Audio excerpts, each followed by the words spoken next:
An omelette isn't a snack, though. It's That's for just me. what you want. What kind of snack? Omelettes.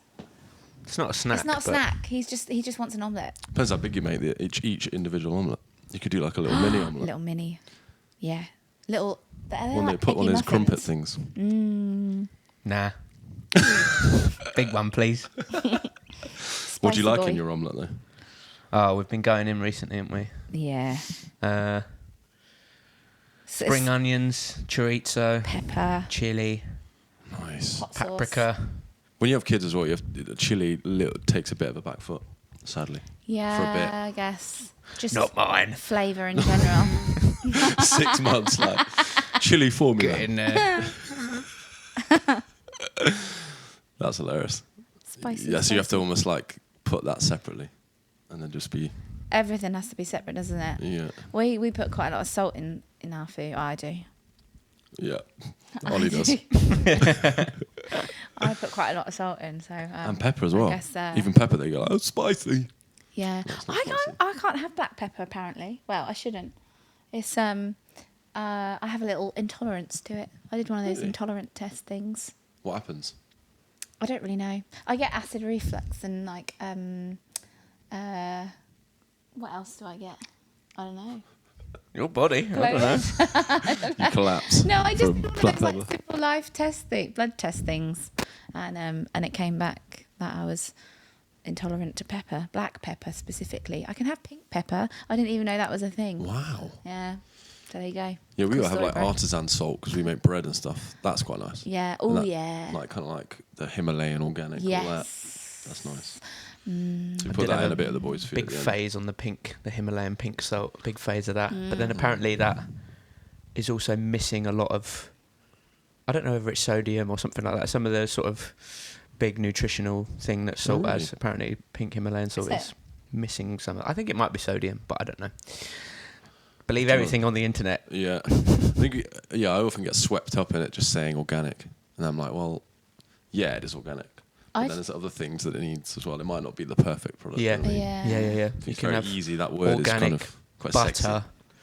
but if you just chomp on 100 grams of butter, Yeah. doesn't necessarily mean good for you. No. I just see organic and tastes think, good. oh, that It must tastes be really good. expensive. Yeah.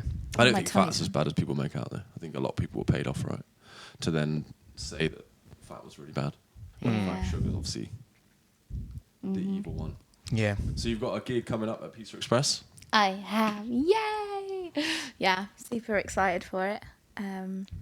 It's quite an important gig because I'm raising money for the Royal Papworth Hospital.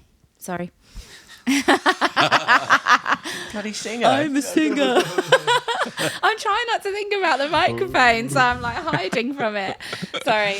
Because otherwise it feels like, yeah. Anyway, yeah. So gig and raising money for the Royal Papworth Hospital. Well, the Royal Papworth charity, which supports the hospital. And it's in memory of my dad, who I lost in April 23. Is that right? It's all a bit of a blur. I can never really remember when it was, but it's actually 2 years ago this weekend, wasn't it? Just gone. So, yeah. So I'm just going to, basically, the way I vision it is like just a big party in his name. Nice. Playing loads That's of beautiful. songs that we all like, and yeah, it's going to be fun. That's amazing. And that venue is incredible as well. Who have you got in the band? So Testing you now. I'm really excited. Yeah, I One know. guy's going to be left out like, you love me out. Yeah, yeah. Oh my god. Okay, so we've got Mo Pleasure, who is MDing and playing keys. Amazing. So Mo Pleasure, he used to play for Earth, Wind and Fire and Michael Jackson, Ray Charles, Bette Midler. The list goes on. Amazing. Yeah, really excited that he's agreed to do this gig with us. And then we've got, I'm like visualizing it in order. So on guitar we have Chris Booth, Harry Hayward. So 2 guitars, and then we have Ben Moraut on bass, and we have Ollie. Ollie on drums, and Yeah, I couldn't really not ask him, I suppose. Yeah. You know, a bit Imagine awkward. that. Sorry, mate, you're not involved. Yeah, a bit Well, awkward. a part of it was like the gig itself was you've always wanted to put on a gig. Sorry, this is a brief cliff note. You wanted to put on a gig like this for years, yeah. and we frequently would like if we would have a night to ourselves and we'd consume some wine, we'd always sit and go, what would be our dream set list if we were going to do a gig? We did it on Christmas Eve, didn't we? In 2022, we just Well, got... Sweet Caroline, and then exactly. that, Twist and Caroline, Shout. Living on a Prayer. Nice. Live version of Lovely Day. I don't know What are your favourites, mate? Yeah. Version of Lovely Day. Yeah, with all the hits, you know, the stabs in it. Yeah, that's cool. Literally all the hits. Yeah, we got. I remember you had COVID one Christmas, and so it was that time when we were having to isolate. Was it the first COVID? The first time it hit? It was the second time. Yeah, 'Cause 22. we were living together then. Yeah. Yeah. So we isolated that Christmas, and that was probably one of my favourite Christmases ever. I loved it. We just got a tiny little chicken, didn't we? This is so weird. irrelevant to the Yeah, podcast, but Chicken's just better than turkey, though. yeah, It is. exactly. It is. And I right. made enough food for about 20 people as Why well. do we always do this like British people every Christmas? It's like, why? I You would know. never eat it any other time of the year It's because so- it's shit. It's crap, and people don't know how to cook it properly No. either. It's I've only always ever too had dry. one good turkey, and it was a Maryberry recipe where you put white wine and leeks underneath. And then you put like butter and paprika all over Yeah. with rosemary stuck in. Yeah. But the fact there's wine underneath means that it doesn't go dry. Yeah. But even then, we did it the next year, and it wasn't quite as good, and it was still a bit dry. And all the things that you've put on it it's like Brussels sprouts. Brussels sprouts are great. Yeah, if you like fry them with bacon and garlic, and Butter. then you're tasting Shitloads of butter. bacon and butter and garlic, not Brussels sprouts. Same as that. Turkey's just. We always every now and again go, oh, we're trying to be healthy, and why don't we make it with turkey instead of chicken? And then always eat it and go, That's why. this is why. Yeah. I want to try capon. That's what I'm thinking about this year. What's that? Like a cockerel, but you can get them. Ooh. So like a capon is a bit more gamey meat than chicken. Oh. So it's like a slightly more rich flavour, but it's like obviously a bigger bird. So you Yeah. can get Not a organic gamey capons. person, are you? No. I don't know if it's gamey, but it's a little bit more gamey than chicken. Yeah. So the gamey parts of it. I've had a pigeon. Was it a pigeon? Or you just fell on the street, whacked on the head. I can't Get remember in if the it was a frying pan. pigeon or a pheasant. More likely a pheasant. Was it in this country or in another? It was in this country. My grandma gave it to me once. She like boiled it or something. Was it in the gross. country? It might be more pheasant. What? Was it in the country or was it in the city? Yeah. This country. Norfolk. It was in Norfolk. Nice. I feel like in a city, someone would give you a pigeon, but in the Yeah. Yeah. Well, so yeah. It sounds like your childhood was really rough. Yeah. My grandma boiled me a pigeon and gave it to me. I was naughty this year. Oh my That's god. amazing. Anyway. Christmas pigeon. We've like gone off talking about pigeons. I love it. Anyway, It's so good. so COVID. So What are we doing? COVID. 2022. 2022 Christmas, we got drunk and basically made a whole list of tunes, didn't we? And it was insane. It was like a whole, because I always get in my head about, it has to be a certain way and it has to be a theme, and that song wouldn't suit like the vibe, and but rather than that, we were just like, who cares? Let's just play whatever. And that we is wanna also play. like more of like a wedding mindset, right? Yeah, When you have to think exactly. about those specific things, Yeah. we get such in as musicians, we get So such true. into like those frame of minds of what we're doing at that time, and no one really cares. No one Not really. cares. And if it means more to you, Yeah. you'll play it better and have more fun there. Other than Also- the like slight listening experience of like too many in a row or too many in a row. Yeah, Like, yeah. But even then, like genres doesn't really Doesn't matter. really You matter. we can whatever you end up building the final set list as, you can Yeah. arrange it in a way that it feels nice as a listener. Yeah. But anyway, the point of me saying that was that a load of those tunes, like you've been nice enough to let, like some of them were mine, like I want to play this. So that set list, a couple of those tunes were like some of my favourite songs that I've always wanted to play. So if you didn't ask me to drum in this gig, I would have been a bit. That's what part of it as well. Yeah, we'll take your tunes. Just make drumming. Shoehorned, yeah, I shoehorned myself in. Also, you're a very good drummer. Oh, Yeah, thanks. you are sick. So Thank you. yeah, so that helps. That'd be really awkward. I don't think I could have married a bad drummer. That'd be really awkward. Imagine if you found out at the last minute. Or it was like on the wedding day or something. He was just like, right, I'm going to show you. I would have had to have definitely seen him play first before agreeing. It's like an audition. I did audition for the wedding. Yeah. You got it. But Got the part. The husband gig. Like, with a singer, like if you married a singer, I wouldn't be able to lie. Do you know what I mean? I was chatting about this with a friend the other day. We were saying like, yeah, no, I couldn't marry a bad singer because I'd have to be honest with them and tell them. Yeah, because it's something you listen and think about all the time, about tone, about all those choices, those different things. Yeah. And then you can't just be like, yeah, that's cool. Yeah. So Yeah. very, very lucky to have married a good drummer. Well, it's I that found thing. it. It's part of, you know, you to have a good marriage. You kind of want to try and be honest and tell the truth, and it might mean you argue more, but it's a better foundation. So 100%. when it's that about what they literally do, like they're a singer, like you wouldn't be able to lie about that for the rest of your life. My wife told me she had grade 8 when we met. Grade 8 singing. Right. A complete lie. I only lied for like a couple of weeks. But Then for she's like a "I don't know, banter, grade or 8." like literally like just out of like fear, like More fear of like Really? impressing me and just like saying something. And I was just like, I don't care. oh, that's cute though. Yeah. That's all right. Yeah, and then she told us like, actually, I got grade 8. I got like 2 or something. Grade 2. It's like grade 8 is hard on any Yeah. instrument. Yeah. Singing, I bet it's a roast as well. I bet I remember it's teaching kids when I used to teach. I remember teaching kids like 11-year-olds who like 3 grade 8s Yeah. on different Yeah. instruments. I was like, It's bananas, isn't How? it? I Would- don't know. We didn't do it now. Did you do grades at singing? Yeah. Would it become like because grade crap 8 at rock drums became quite like more technical and less musical. I did the Trinity Guildhall ones before like Right. rock school ones were I think. a thing, and I remember the grade 8 ones being like technical things that you have to physically do, but they weren't very musical. So I imagine was the singing a bit like that, or Well, I did 2 grade 8s in singing because I did. here we go. I did 2 grade 8s. So yeah, Peter Express. So, I really get your tickets. 2 grade 8s. 2 grade 8s. So I did a musical theatre and I did.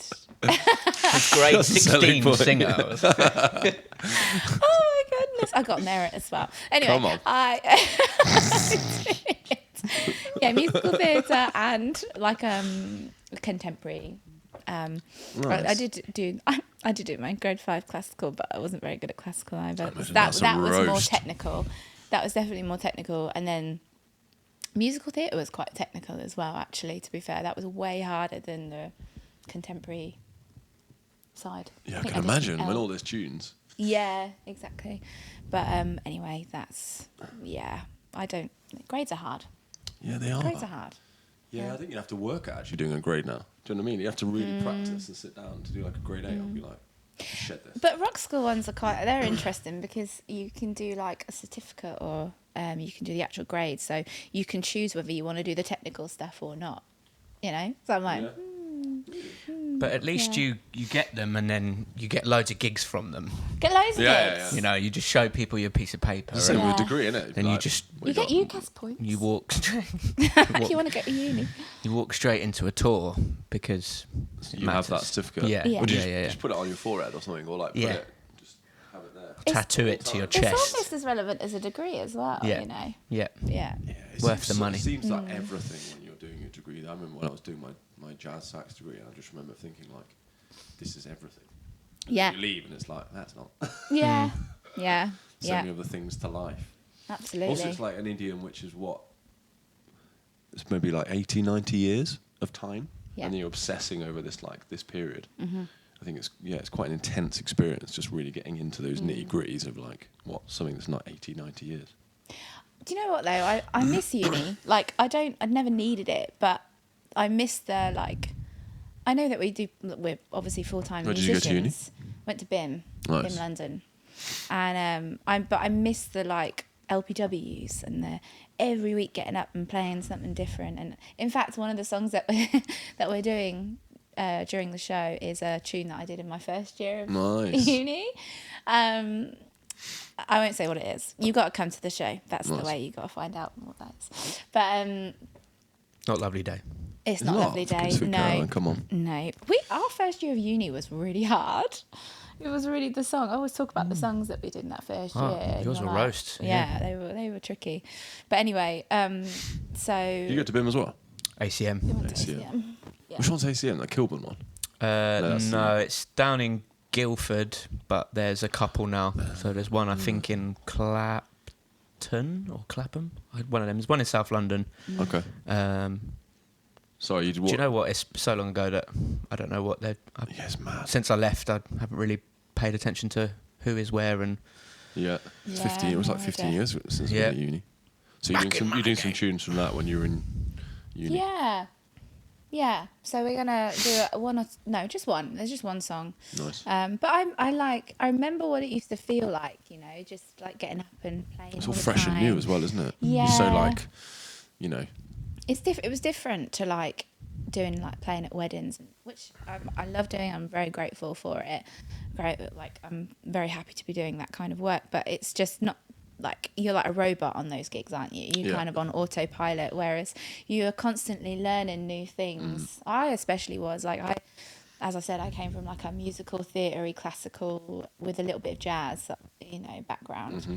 So getting up and singing like blues tunes or rock tunes or like Shaka Khan tunes or whatever was like a real roast, but like so fun. And I was like, you know, not found my voice. That sounds. I found my voice. That sounds so cheesy, but like I explored it, you know, and I was like, oh, I can do that, and I can also do this. So, and just that feeling. I remember I had to do my final performance. It was like a 30-minute final performance in my final year, and we had to do half covers and half originals or all originals. So I did the half and half, and that feeling. I remember it was just so fun. And I remember that I'm going to do this forever. Yeah. And then I never did another show again until this next one that we've got coming up in Holborn. So, yeah, it's going to be really fun. Yeah, it's a fun time. I think there's a lot of use to it as well. Like when you're that age, like 18 to 21.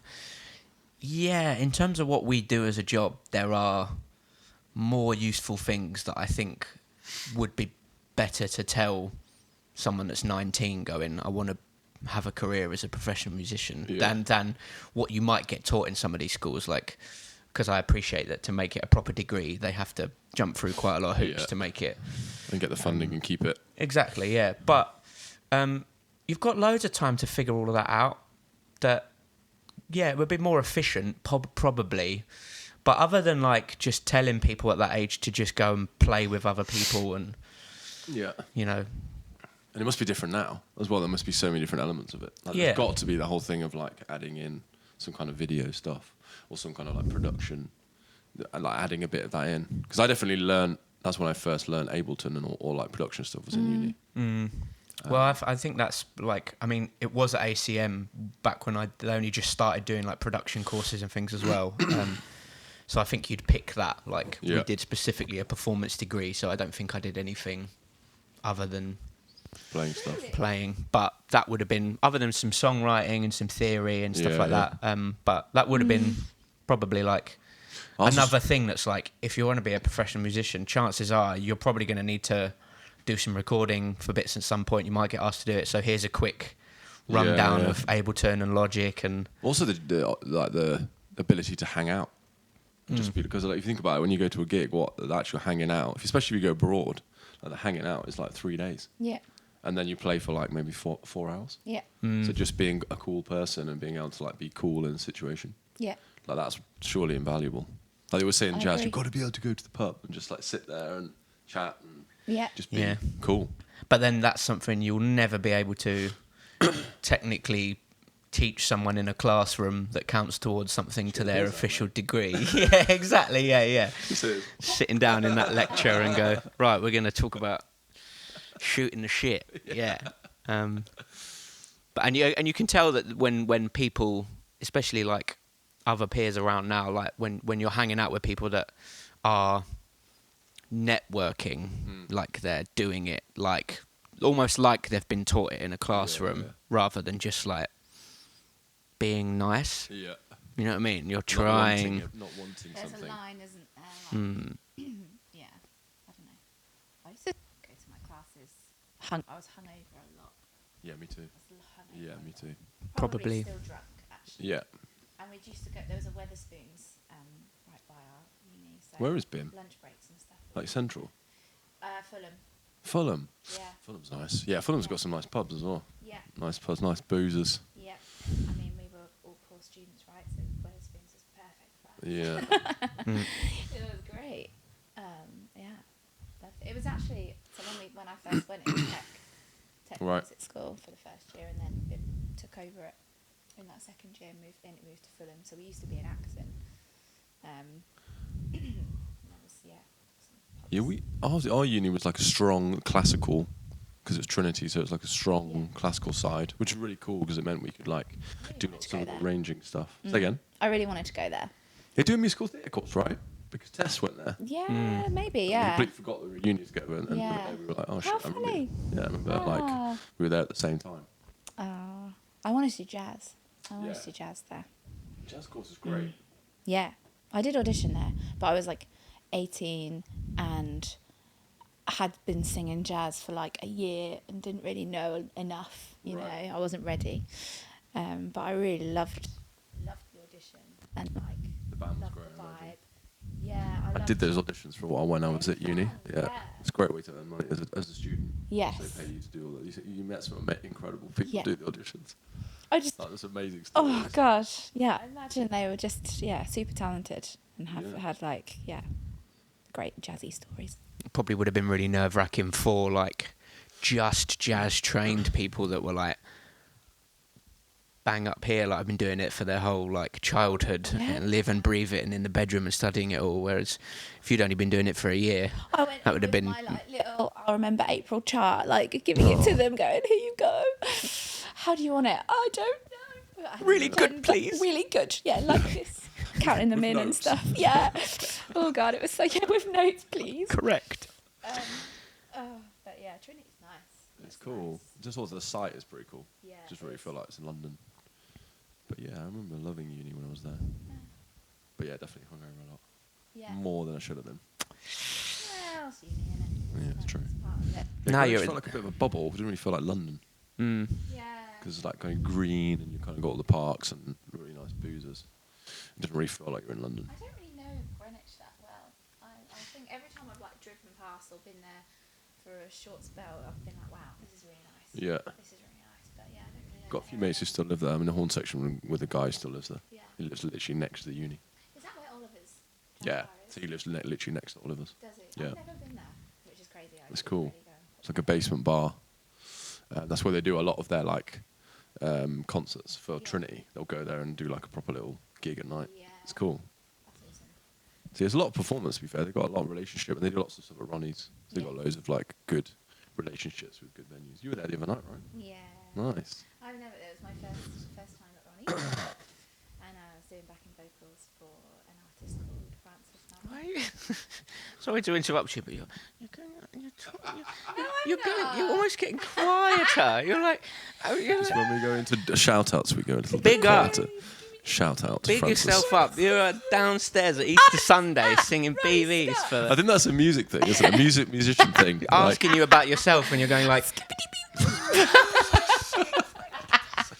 come on, Okay, I like that though. Come on, he's bigging you up. pick yourself up. Thank you. It was great. It's definitely a British thing. Fuck that. Yeah. Let's just come on. Let's British. just be like more American about it. Like, fucking yes, yeah. this was me. But A, from like an ego point of view, but B, also from a you're filming a podcast, like Yeah, I was at Ronnie Scott's, and all right, and I love that. did backing vocals. The band was sick. Francis was amazing, and Francis, what's his second name?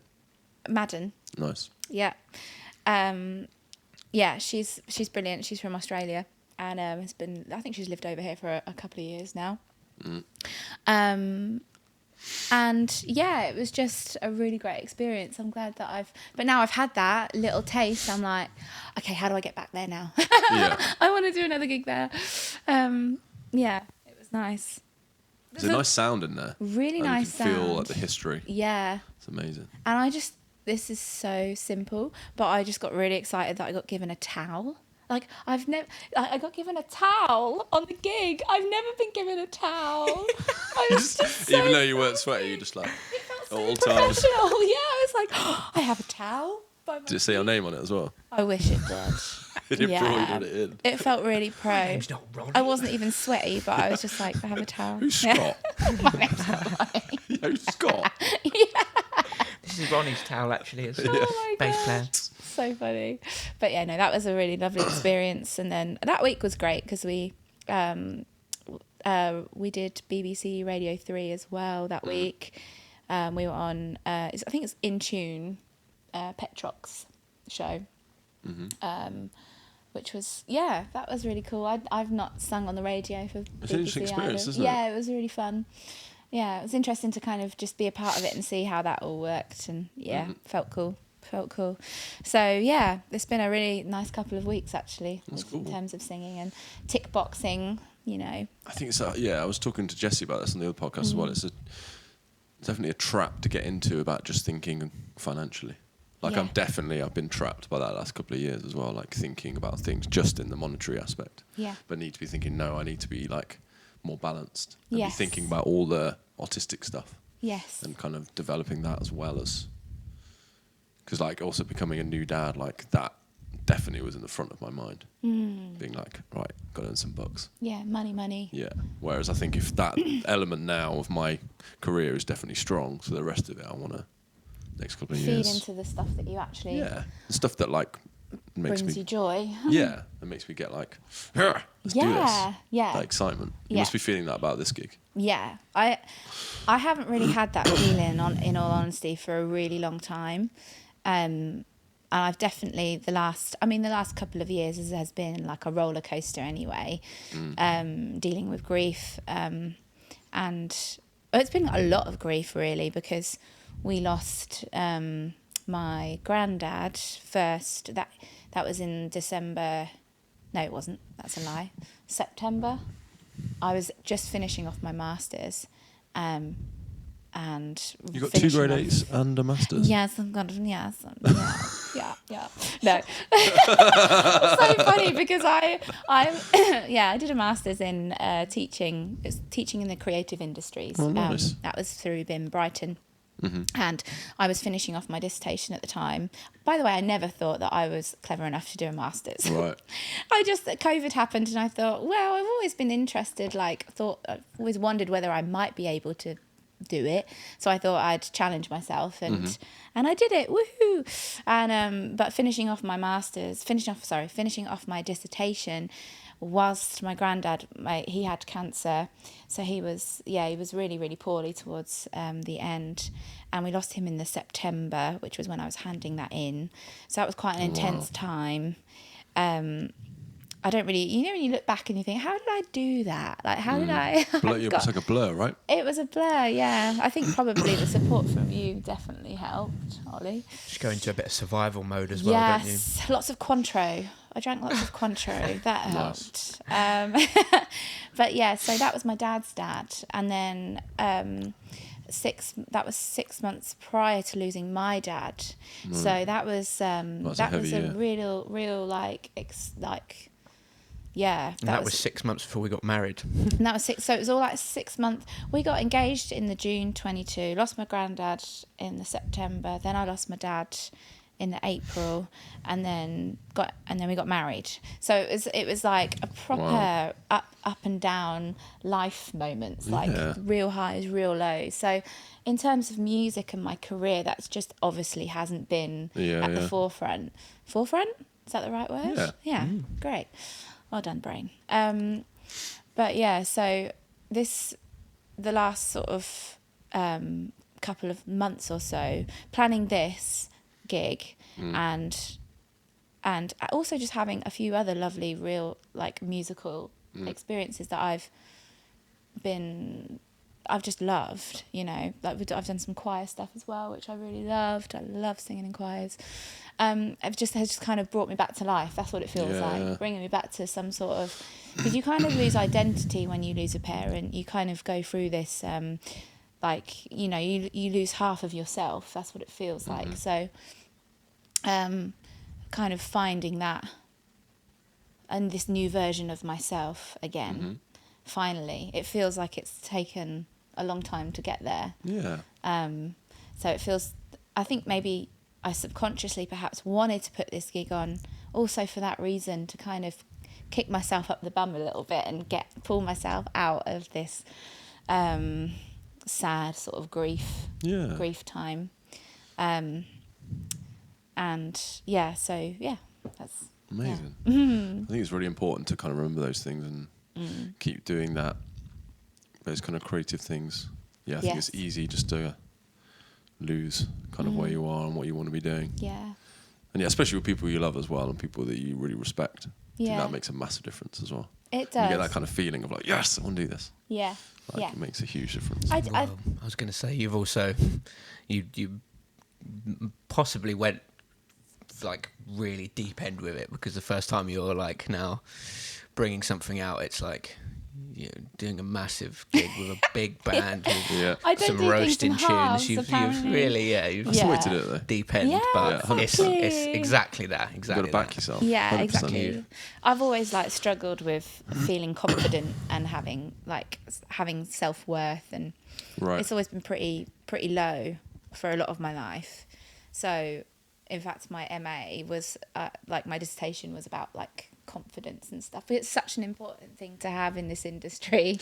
So not just in the industry but also in this country. Like I think this country has a slightly, because when you listen to American podcasts and when you listen to Canadian podcasts and people then talk, there's always this kind of feeling of they're all trying to help each other, or from what I've seen. Yeah. And there's this kind of like positive mindset of like, we're going to help each other, we're going to big each other up. Whereas I think sometimes British culture can be a bit more about, I don't want that person to get it because it'll be like, oh, no, that's for me, that's for me.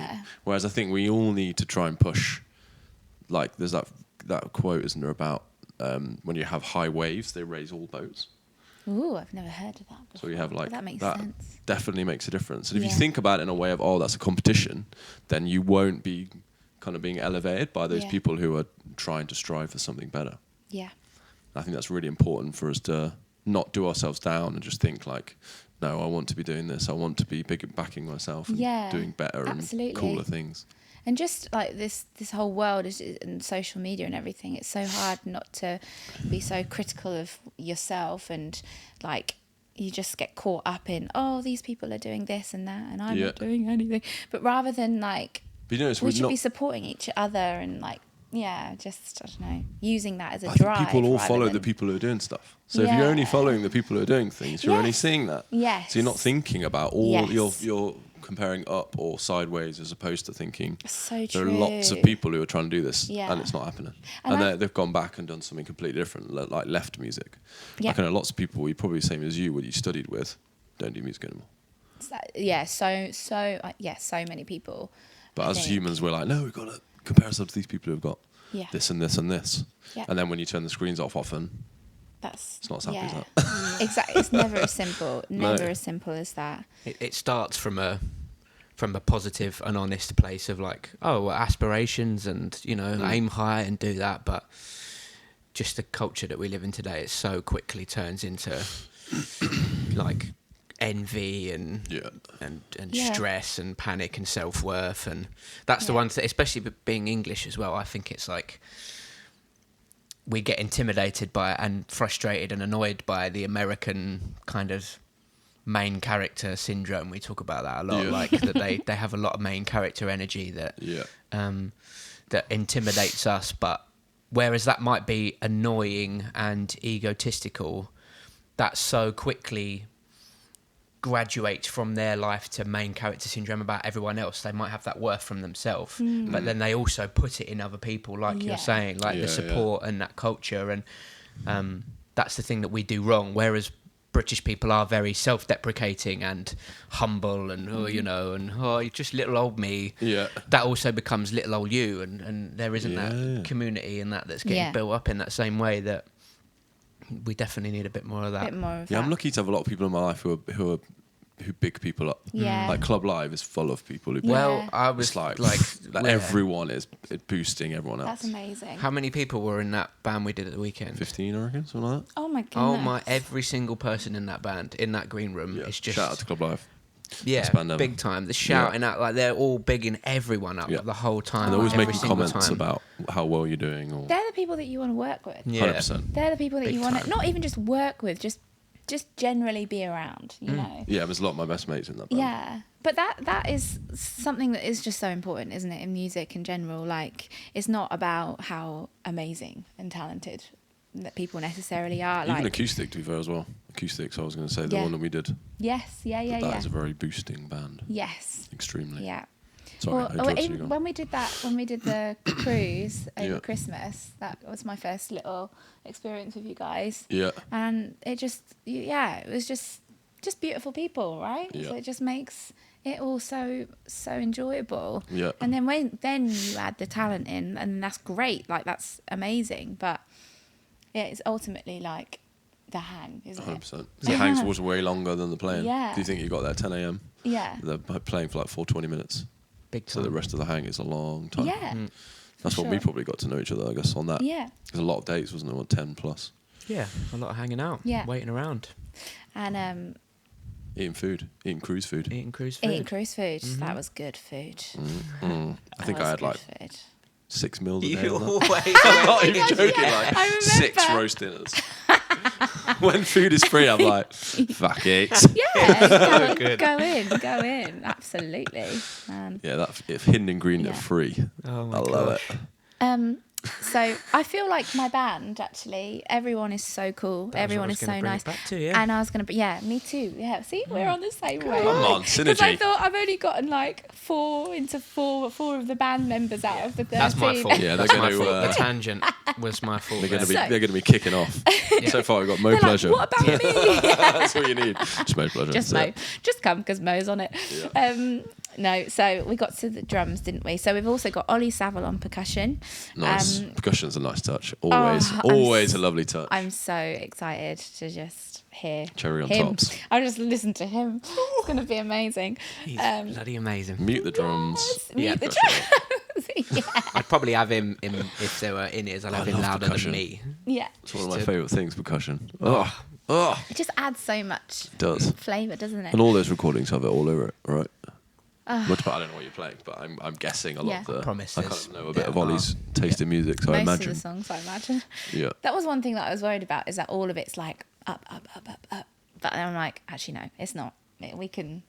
As soon as you give a solo, that will immediately change energy. You're so right. People put energies within solos. Yeah. And it's not. You've got some ballads. There's definitely... It goes up Yeah, and down. yeah, it does go up and down. Yeah. I'm You not got Sweet overthinking. Caroline. Got Sweet third tune Caroline. in. Yeah. The journey. Lovely leg, come on. Yeah. At last. Yeah. So yeah, Ollie Saville, and then so that's the core. That's the whole like core band, That isn't kind. it? section. That's the rhythm section, and then we've got horns. So we've got Johnny Ford, Nice. who's done the arranging and just been awesome. He's playing sax and flute. He's bringing his flute. Is it? Well, I saw Nice. flute I on the didn't chart. know that. I saw the flute on the chart, so I'm like, well, because in Kissing, I nearly said. Oh, could have been Kiss Me, you don't know. Kiss me. Could have been the Prince tune, you never know. Could be anything. Okay, and I'm not gonna say any more. In a People tune? can just guess. In one song? In one of the Yeah. tunes, there's flute in it. Ron So- Burgundy. Oh yeah, I'm not prepared. Keep that cymbal Jazz splashy. flute. Aqualog. Oh my god, I'd love him to do a jazz flute solo. If there's no There you fire, go. I'm not coming. Yeah. I need fire. Oh my god, so good. Yeah, and then we've got Paul Mitchell on trumpet, and we've got Chris Ford on the trombone. Nice. Chris Ford is Johnny's brother. It's a little family affair. Nice. Love Family it. horn section, like that. Yeah. And then BBs. I'm so excited. We have Kedma Macy Nice. on. She's SOP. There is no question. Anybody who knows Kedma knows that she'll be a SOP. She's sick. And then we've got Nat Palmer, also one of our best friends and incredible. And Greg Dwight, who is just What tone? great. What tone? Yeah. He's in Club Live a lot. Is he? He's done quite a His few of those voice gigs. is just, and they've all got a solo song as well because Nice. they have to, because they're amazing. And that's also just it. This gig is about just showing everybody off. Do you know what I mean? That's how I see a band. Like I don't know whether this is like because I don't want it to be all about me, you know, being like the front singer, which is weird. Like front singers I usually like, you know, it's about me. I don't know, but I'm not like that. I want it to be like a whole band affair. Like, wait, that sounds weird, but you know what I mean. Sounds like a lot of bands on stage. That sounds weird, but like, yeah, it's like Fleetwood Mac. So yeah, I'm like, I want everybody to have their solos and just showcase them because they are all so amazing. Yeah. You know? I think it's going to be moments of you being definitely moments of you being the centre, and then you pass it on to and then I others. pass it on, yeah. Even, biggest artists do that, right? Yes, and I think that's how it should be. Yeah, 100%. So I'm really excited for their tunes. Yeah, it's going to be... I think that's the whole band. Have I missed anyone out? Horns, singers, rhythm section, and me. That sounds like... Yeah. How many people did you say? 13 people? 13. It's going to be loud. It's going to be loud. It's going to be cosy. That I like that venue a lot. It sounds really good in there as well. We've been there to sort of mentally go, okay, so... Yeah. Drums here, bass here. Eat some pizza. And, we think it fits. Yeah. We'll figure it out on the day. Horns can always stand off stage, you know? Or just in the green room. off. Yeah, that's it. You don't need to see it. At the It'll bar. be fine. No, they'll fit. It'll be cosy and comfy and intimate. Yeah. Even if they don't, it's like a funny thing. It'll be You know what I really mean? It's funny, like a fun moment. Exactly. Whatever. Just like part of the audience. Yeah. Take a seat. Absolutely. Chill out. If it's that kind of chaosy, we're making it work and figuring it out, that's us. I was literally about to say that And- that could not be more us. Exactly. That's That adds an energy in itself, though. Yeah. our kind of main motto for our whole relationship has been we'll play it by ear. Like, there's plans, but Loose plans. the I like best that. laid plans of mice and men and all that, like, doesn't matter. Just whatever. We'll figure it out Yeah. and make it work. I think musicians are often like that as well. Yeah. If you I weren't, just you'd be think- fucked. Exactly. yeah. You'd be like, So true. Or you're like too making plans and then too hurt when they don't. oh, yeah, Yeah. you're disappointed. Like that. Yeah, that doesn't work in our game at No. all. Yeah, no. So No. Definitely not. Go Do you want to be flow. here at this time? Yeah, sure. Yeah, that's an important trait. 100%. That sounds exciting. I'm very excited to be there. That I'm sounds excited wicked. you're coming. Yeah, me and Scotty Boy will be there. It's going to be wicked. We've got a raffle. Nice. We're doing a raffle. So I'm very excited for the raffle. There's some really good prizes. there are some There's lovely some prizes. really, really good prizes. Yeah, tell us a bit about the charity as well. So yeah, Royal Papworth Charity. So Royal Papworth Hospital is a heart and lung specialist hospital. It's like one of the UK's leading heart and lung specialist hospital. And yeah, they save so many people's lives. And I'm at the moment I'm kind of trying to reach out to some of the patients because I think it would be nice to just, number one, let them know that I'm doing this to raise money for that charity, and also just to share their story and create more of an awareness of heart health, really. So my dad died of a heart attack, and unfortunately he didn't make it to a hospital, and he was in hospital on a work trip at the time. What did I just say? You said he was in hospital. I just kind of blanked as I was talking then. That was really weird. Yeah. What? Where was he on a work trip? So he was in Portugal Right. and he was on a golf course. Right. So, yeah, I think he was... Sorry, I'm getting told off by not holding the microphone like a normal singer. I'm holding it really far away, sorry. Yeah, so his lifestyle, he was like kind of... I don't know if this is bad to say this, but that typical kind of stereotypical man of like not wanting to go to the doctors, just burying his head in the sand, really, in terms of his health, put a lot on his shoulders in terms of work, massively so. Like I don't really ever remember a time in my whole life where I didn't ask him how he was, and his answer was always stressed. Stress of work, stress. And I think that was a massive contribution to his death, because I think stress led to like lack of sleep and bad eating habits. He was a smoker, and what is annoying is that when he lost his dad, my granddad, that I think that whole experience, he was really there for my nan and just the family, and my granddad. My granddad passed away at home, and my dad was there all the time looking after him, looking after my nan as well. And I think that kind of opened his eyes up a little bit to go, okay, like, I think that was the first person that he had lost that was that close, right, and made him kind of change his lifestyle a bit. He lost a lot of weight, didn't he, my dad? He lost a lot of weight. He also had some like health problems prior to that, in the last sort of couple of years before he died, dizzy spells and stuff. So I was like nagging him to go to the. Right. I remember being on the phone to him, being like, "Right, you need to either go to the doctors, or, or if you don't want to do that, then." So my mum has had a lot of health problems, but she used to be a nurse, right, and her house is like a hospital within itself, isn't it? Like, she's a pharmacy. It's a pharmacy. So I was like, if you aren't going to go to the doctors, then at least go and see her and have a chat with her, because she'll tell you what you need to do, right, and give you a kick up the bum as to whether you need to go to the doctors or not. Yeah. Because the dizzy spells are like the first. He was driving. Some of the first warning signs, right? Absolutely, and he'd like black out when he was driving. Shit. And it got to that point. And what is it about men? I don't really understand. Like, I don't know. Yeah, I don't know. Kind of mentality of it'll be all right. Yeah.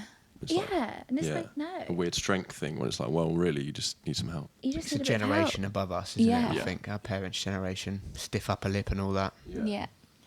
But he did end up going to the doctors a few times, and he was diagnosed with, he was pre-diabetic. So that, I think my dad was always afraid. I mean, we're all afraid of dying, aren't we? But I think that kind of just made him go, oh, okay, I need to sort myself out.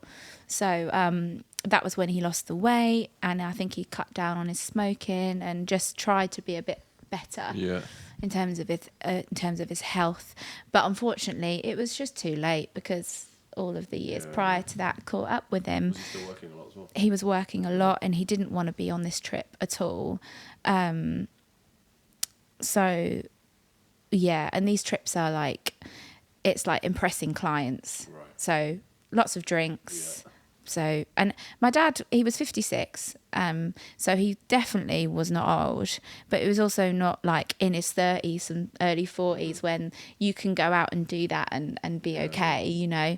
Like, he didn't want to do that anymore. He didn't want to be out boozing till God knows what time in the morning, which I think that he had done the night prior, and then he was up at God knows. Yeah, exactly, impressing clients, and then the next day they were up, you know, early in the morning to go and play golf. So I think that just all caught up with him there and then. So this is kind of, I picked Papworth. Sorry, there's a bit of a tangent there, but I picked Papworth because I don't have a direct link to that hospital, but I also know that the British Heart Foundation there's so many events, so many charity events for the British Heart Foundation, and I'm sure they pull in lots of money, which is awesome. But I just wanted to be a little bit more direct with what I was raising money for. So I'm still learning about Royal Papworth Hospital and like everything that they do myself, and you know that like they have like the science and the medicine, and that I'm waffling now because I'm still learning myself. They just leave. Yeah, can you talk please, because I'm losing the plot. Well, it's also you get a little bit of the opportunity to try and raise a little bit of awareness about like when after Andrew passed away, we found out that he had an undiagnosed cardiovascular disease. Right. So he had a heart disease and didn't know it.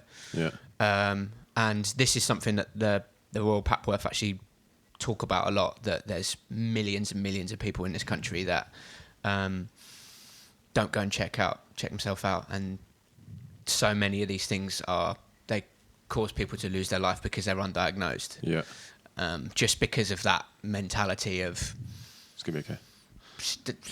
mustn't grumble. Life's hard. I take it all on the chin and stiff upper lip it, and it's not go and ties find back out. to what we were saying earlier as well, right? So it's also a good opportunity to raise awareness for that, to just let people know, like, that this is a really common problem that happens to a lot of people, and go and try and find out about it. I guess also certain race. I was talking to my wife about this, who used to be a nurse, and her whole family medical.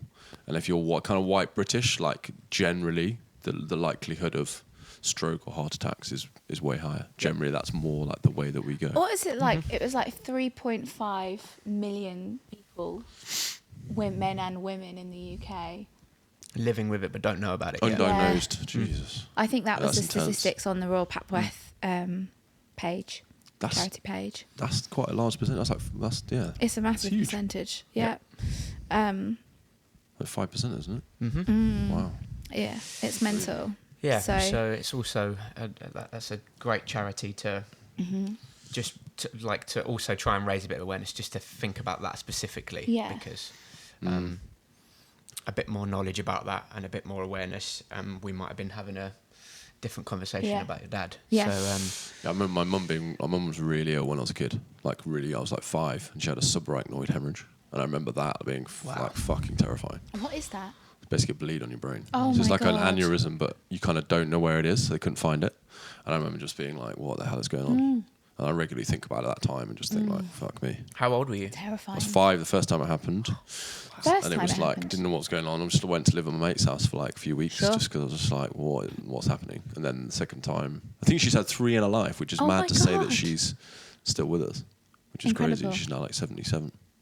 But yeah, so she had one when she was young, didn't really realise what it was. Then when I was 5, and then I had another one when I was like 15, 16. Yeah. Which is mad. But she Yeah. went to one of the best places in the country for it, in Nottingham. Yeah. And they kind of helped her through it. Amazing. But I remember just that feeling at that time. And I think back to it now and think like... Especially when you were like probably 15, 16. Like, Yeah. it's hard enough just doing life normally when you're that age, like let alone when your mum's going through that. And I definitely think I downplayed it. Yeah, I think now when I 100%. look back and think like there's definitely some kind of trauma involved with that. And 100%. I've had to like unpack it, and I had some therapy about it and talk to some people about it, and definitely had to like get through that. Yeah. Yeah, it's a kind of terrifying experience. Yeah.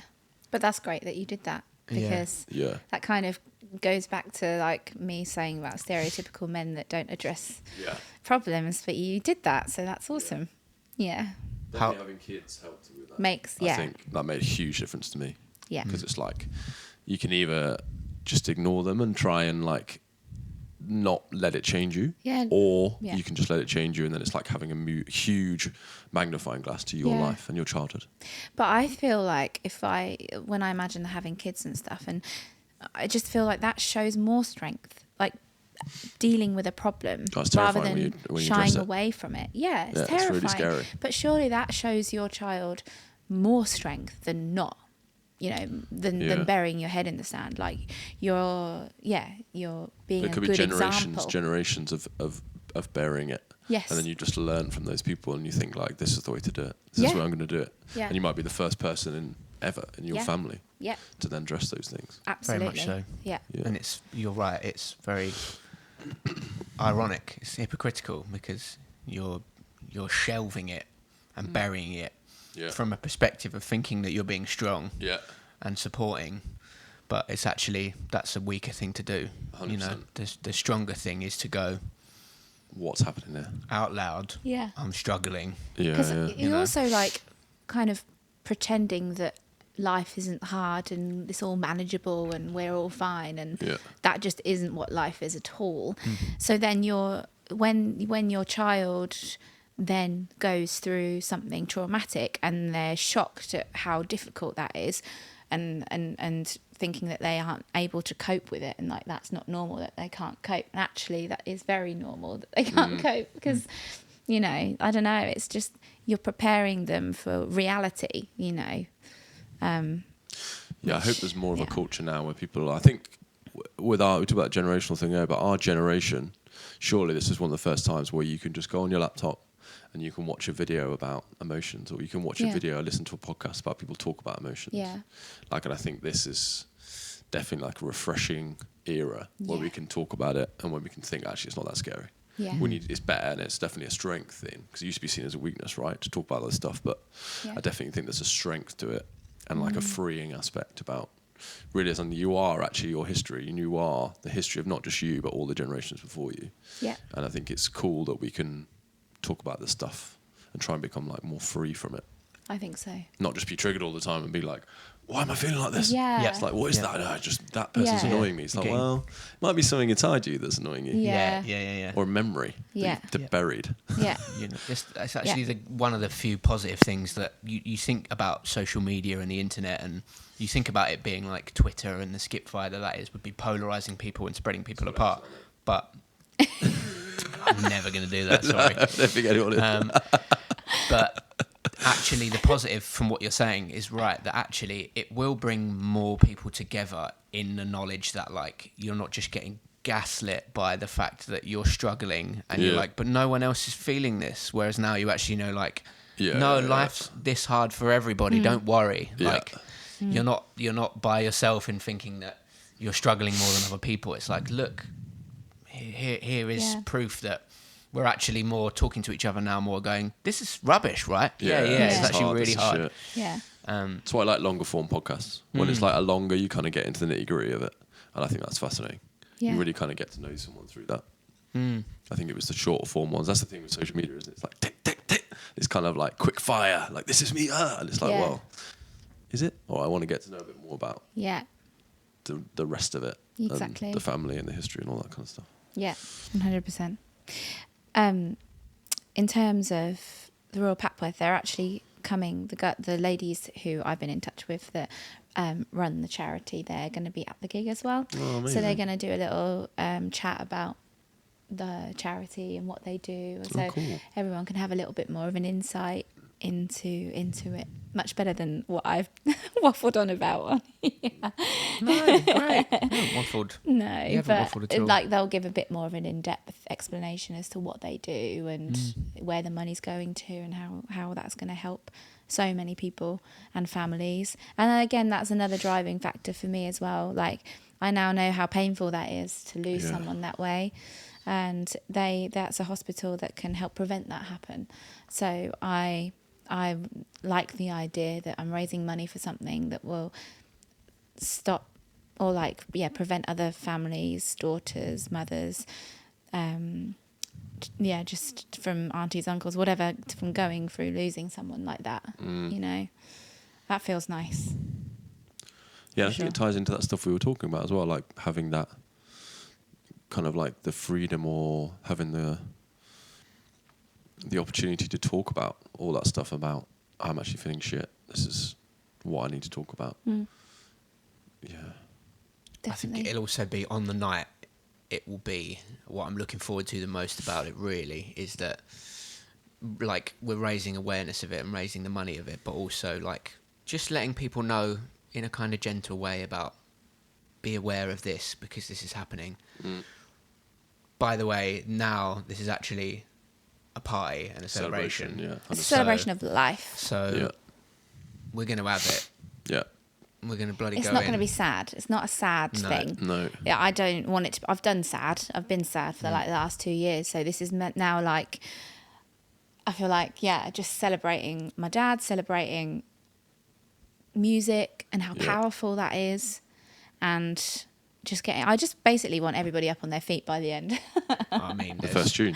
I'll be up on the first tune. I promise. Like the set list is pangers galore. So fun just to listen to when we've just been getting it down. Yeah, I can't wait to. It's going to be really play special. it, especially with the musicians. That's what I want at my. Like, I know it's not a funeral, but that's what I want at my funeral. I want that. Just don't be. I want everyone celebrating and having fun, and music's one of the best ways. What's the best way to do that? Yeah. We're so lucky to be able to do that and be able to bring that to people as well. Absolutely. For our job 100%. and actually get paid for it. Yeah. Totally. Like something we should always try. I always try and remember and remind myself, like, there are lots of people trying to do this. Like, this is a wicked job.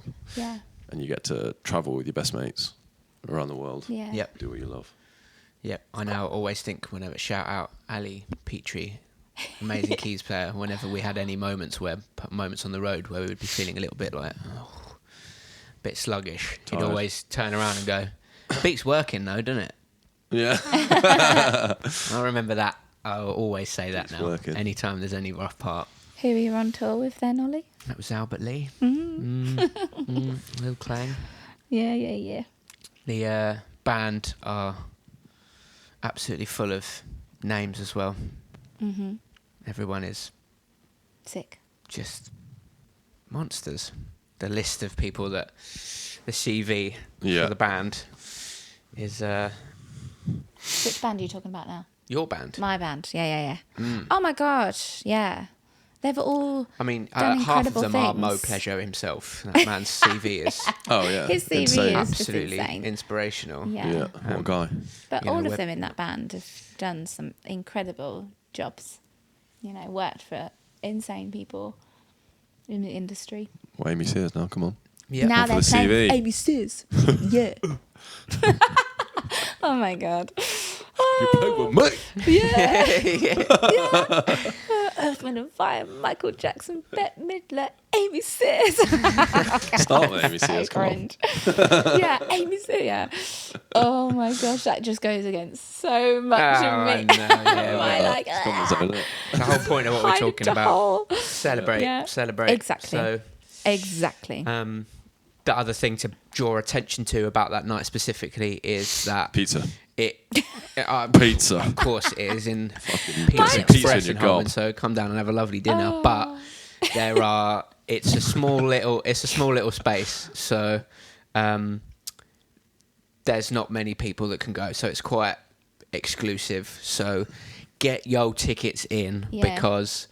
You heard that. We're getting close Two to grade selling eights, it out already, one masters. and because it's for charity, there's no guest list, there's No no guest us being able to sort you out.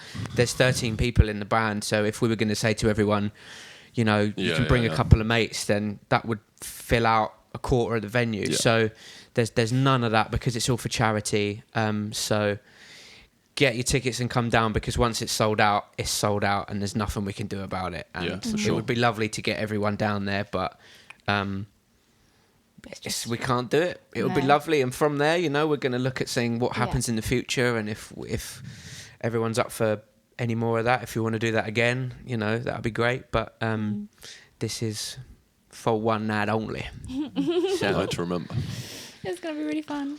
Mm. I just quickly, I was chatting to my aunt and uncle about this gig, and it's so funny because people from Norfolk, I don't think they really know about like the live music venues. So they like, you said I'm like, Pizza I'm doing a Express. gig at Pizza Express with a 13-piece band, and they're like, what? They're thinking about like, just like a normal little Pizza restaurant. Express, Yeah. like we're gonna be in the Out the front on corner. the curb. Yeah. sure, yeah. Oh, how's that gonna Inside. work? Yeah, it's actually like a live music venue. A prestigious jazz venue. So funny. That just made me laugh. I just That wanted is to very mention funny. that. But yeah, it's gonna be wicked. That's Gonna be amazing. great.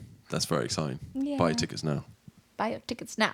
Get them. Oh, there's also a tribute page. So if you can't come, it's what's the tribute page? Something like We'll probably and put links yeah, and we'll put a stuff link to it. But it's a tribute page to my dad, but you can donate to the charity via that tribute page. So if you can't come but you still want to donate, which please do, that would be amazing. We've got over £600 on that tribute page so far. I'd quite like to get it up to £1,000. I don't know if that's I think we can do it. Yeah, 100%. I think we can do it. So yeah, there's also that way as well if you can't come Nice. and you want to donate. What's the date of the gig as well? I don't think we've even 13th. said that, have we? 13th We of haven't May. said that one time. Pizza Express, be there. Pizza Express Holborn. Pizza Express Holborn on the 13th of May. The show starts at 7 p.m. The show starts at 7 p.m. as well. It's not doors. Drinks at 6. Yeah, Show at exactly. And it's a Tuesday night, so it's a school night for a lot of people. But it actually finishes at 9. We've got the venue till 10, so Cool. it's not going to be a mega late night, but it's going to be wicked. So yeah, come. Amazing. Yeah, Be there. be there or be Be there. square. We'll have you. Yeah. Thanks, Max. Goodbye, everybody. Thanks for having us on, Bye. man. Appreciate Bye-bye. it. Bye, internet. Yay! That was fun.